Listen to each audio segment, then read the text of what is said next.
Kenapa kok pindah? Coba jelasin. Oke, saya jelasin sedikit ya Bang. Karena hidup saya sekarang adalah bagi kemuliaan Tuhan ya Bang. Apalagi ini mengabarkan kabar baik gitu. Karena hidup untuk bersaksi ya Bang ya. Oke, saya jelasin. Saya itu dulu Islam Bang. Saya itu Islam yang fanatik, Islam yang dimana aku tuh nggak suka sama orang-orang Kristen ya. Pokoknya orang-orang yang beda agama sama saya tuh ngerasa gimana gitu, mereka tuh di mata saya tuh udah jelek aja, karena saya dari kecil udah didoktrin Bang. Karena saya sekolah Islam, lingkungan saya semuanya Islam, gak ada orang Kristen Bang. Di lingkungan saya, di rumah saya itu gak ada. Keluarga saya juga Islam semua, jadi nggak ada celah untuk mengenal pengajaran Yesus gitu loh. Ya yang saya tahu Yesus hanya Nabi Isa gitu loh. Dan ada kesempatan di mana saya punya teman Kristen Bang. Saya nggak tahu kalau dia itu orang Kristen. Nah setelah saya tahu dia orang Kristen, saya tuh marah-marah gitu. Udah, kamu nggak usah berteman sama saya lagi. Aku udah nggak mau berteman sama orang kafir gitu. Dan hati saya itu optimis. Pokoknya saya harus bisa menjadikan dia itu orang Islam. Nah itu.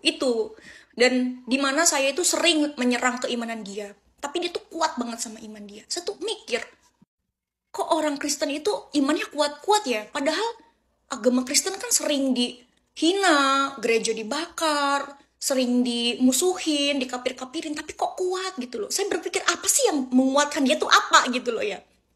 Nah, kita cekcok.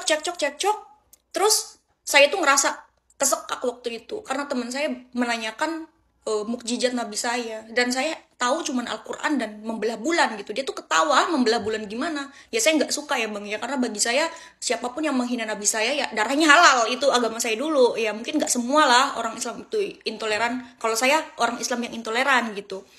Dan saya tuh tantang Tuhan Yesus waktu itu.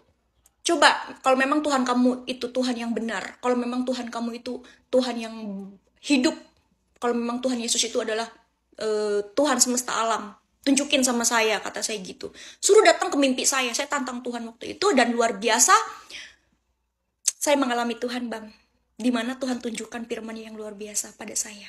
Saya tuh niatnya buka Google, saya tuh mau mencari mukjizat Muhammad gitu ya, mau mencari mukjizat Muhammad, karena teman saya nanya-nanya terus mukjizat Muhammad itu apa, dan saya tuh cari tahu, karena yang setahu saya itu mukjizatnya cuma membelah bulan sama Al-Quran aja, itu mukjizat terbesar gitu loh.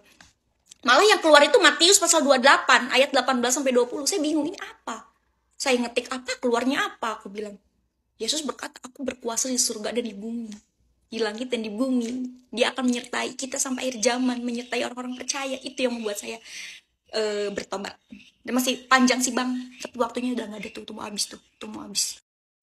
Pantes berani pindah agama. Kalau ada orang tua, insya Allah orang tua menentang.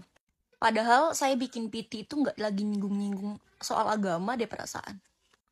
Ingat ya, duniawi itu panah loh. Orang tua, saudara, tetangga, sekalipun kamu gak bisa menyelamatkan saya. Terus apa? Kenapa kamu ikut campur urusan saya? Kenapa saya mengikut Kristus? Karena dialah juru selamat saya, juru selamat manusia. Hanya saja kamu belum mengenal keselamatan dan kebenaran.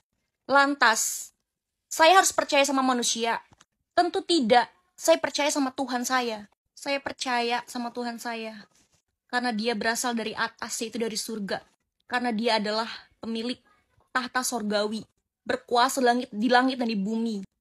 Pada Yohanes pasal 6, ayat 38, sebab aku telah turun dari sorga bukan untuk melakukan kehendakku, tetapi untuk melakukan kehendak dia yang telah mengutus aku. Dan inilah kehendak dia yang telah mengutus aku, yaitu supaya dari semua yang telah diberikannya kepadaku, jangan ada yang hilang, tetapi supaya aku bangkitkan pada akhir zaman. Sebab inilah kehendak Bapakku, yaitu supaya setiap orang yang melihat anak dan yang percaya kepadanya beroleh hidup yang kekal, supaya aku membangkitkannya pada akhir zaman. Di akhir zaman, Yesus itu akan membangkitkan semua manusia, paham kamu? Dan asal kamu tahu, Yesus adalah juru selamat manusia, dan dia adalah hakim yang adil. Dia adalah firman Allah, firman yang menjadi manusia. Sedangkan kamu siapa? Mau menghakimi saya? Hei! Pada Yohanes pasal 8 ayat 12, maka Yesus berkata pula kepada orang banyak, barang siapa mengikut aku, ia tidak akan berjalan dalam kegelapan, melainkan ia akan mempunyai terang hidup. Karena saya ingin memiliki terang hidup, ingin mengetahui kebenaran, saya mengikut Tuhan saya, itu Yesus Kristus Sang Juru Selamat manusia, bukan mengikut mulutmu itu loh. Nih ya, kenapa orang Islam pindah ke Kristen, dia akan dibenci. Kamu mau tahu? Pada Yohanes pasal 15 ayat 19, firman Tuhan katakan, sekiranya kamu dari dunia, tentulah dunia mengasihi kamu sebagai miliknya. Tetapi karena kamu bukan dari dunia, melainkan aku telah memilih kamu dari dunia, sebab itulah dunia membenci kamu. Saya milik Tuhan, oke? Saya terima atas kata-kata dari kamu. Kata Tuhan Yesus, kasihilah. Karena dia tidak tahu apa yang dia perbuat. Saya mengasihi kamu dalam nama Tuhan Yesus. Terima kasih. Shalom. Assalamualaikum.